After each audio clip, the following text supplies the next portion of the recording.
Hi guys, I am back with another review video. This is going to be very brief. Not going to take up too much of your time, but the book that I read is A Fierce and Subtle Poison by Samantha Mabry.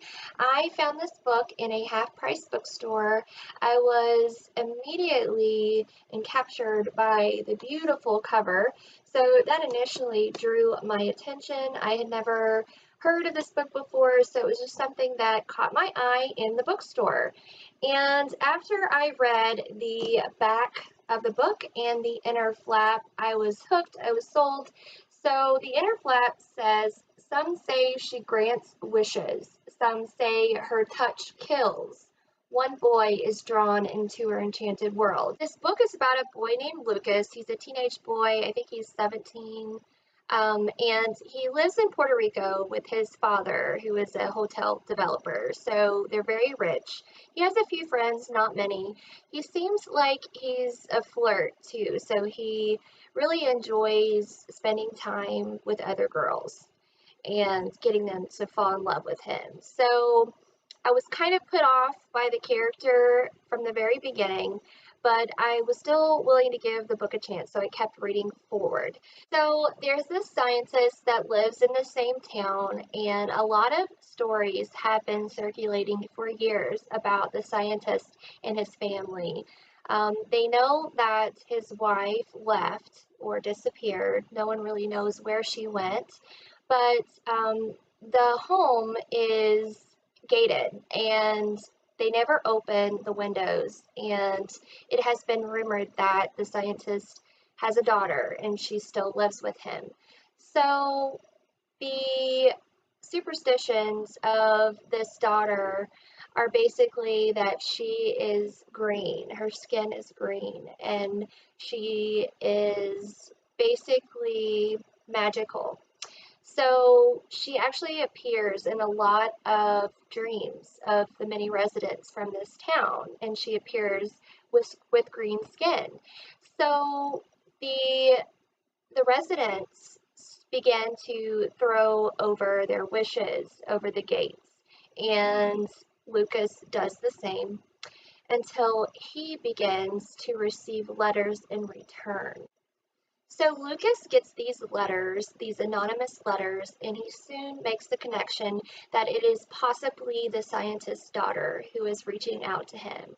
So as all of this is going on, there have been other girls in the community who have gone missing. Some have even turned up dead. And he seeks the scientist's daughter out to answer some of his questions. And what he finds is very, very interesting. And the story kind of unfolds from there, and he dives into another world. He soon discovers that the scientist's daughter, her name is Isabel, by the way, she is not the typical girl that he is used to. He cannot make her fall in love with him as easily as he has the other girls in the past, but he still seems to fall for her nonetheless. And it kills him that he cannot get close to her because of her condition. And without giving too much of the story away, she does have a condition that prevents her from enjoying life as a normal girl should. So I think there are two major themes of this story. The first theme is of love. We see the lack of love between him and his father. We see the lack of love between him and his mother because his mother actually abandoned him when he was a young boy.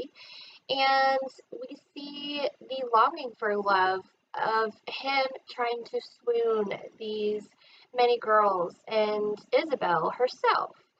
So love is a major theme from Lucas's perspective. The lack of love that Isabel is able to produce or give is very sad.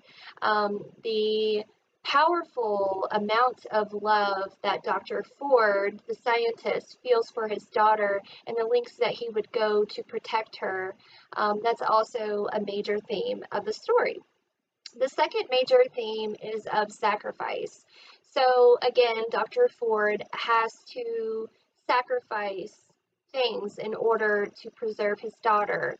And Lucas even is willing to sacrifice things in order to get closer to Isabel. Isabel herself she has no choice but to sacrifice many, many things that young girls are given the opportunity to have or to be, because she is not unlike the rest of them. So the themes of love and sacrifice are very, very evident. The author of this book, Samantha Mabry, is a Latino author, and this is actually her first novel. I really, truly enjoyed the way that she wove her words together very delicately and beautifully. It really made me feel as though I was experiencing a different part of the world that I had never experienced before in real life. Her use of imagery is very exceptional. However, I would have preferred if the narrative voice was not that of Lucas's. I would have much preferred it be from the viewpoint of Isabel, as she is the more interesting character in the entire novel. I connected with her more so than I connected with Lucas. Even with Lucas's character, it did not develop from the beginning of the story to the end. I still felt as though he had not changed at all. He actually regressed. And I did not enjoy that. So I gave this book a 3 stars because it didn't deserve anything less than a 3 stars. But had it had been from the viewpoint of Isabel, it would have warranted more than 3 stars. The most frustrating thing about this entire book was near the end when Lucas is observing Isabel and her father in the water, and they are having a discussion. And we are not able to hear that discussion. We are only able to witness it from afar and watch the events ensue after. And there are so many questions that I still have, and it was almost as if the ending was not really an ending, that it was a major cliffhanger. But I do know that there is not a sequel to this book, so it must have been the ending that she wanted, just not the ending that I had hoped for.